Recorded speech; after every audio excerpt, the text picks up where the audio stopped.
Ponad 20 projektów, 11 Pomorski Biznesplan, z tego do finału po szkoleniu z profesjonalnego pisania biznesplanu w Wyższej Szkole Administracji Biznesu powstało 9 projektów i te 9 projektów zostały zweryfikowane przez kapitułę.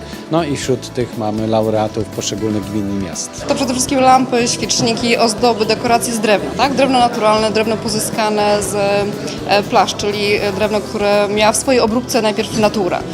Nie kupowane z tartaku, nie plastik, ale piękny, naturalny materiał, który my odpowiednio szlifujemy, obrabiamy, dodajemy mu dodatki typu świece, delikatne bardzo ozdoby. Nasz pomysł na biznesplan ma tytuł CEO Partner. Chcemy założyć firmę, która będzie zajmowała się kompleksowym marketingiem przedsiębiorstw w internecie.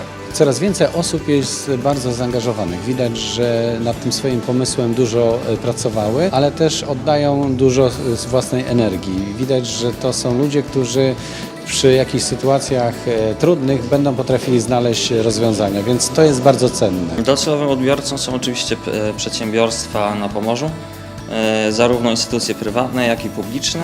Później chcemy również rozwinąć swoją działalność na rynek niemiecki. Zamierzamy otworzyć tę działalność. To nam ułatwi wiele Tak, no zacznijmy wiele na spraw. pewno od sklepu internetowego, tak? Od takiej prezentacji swoich produktów w internecie, to przede wszystkim. Trudna droga dopiero najdzie, czyli trzeba zakazać rękawy i wziąć się do roboty.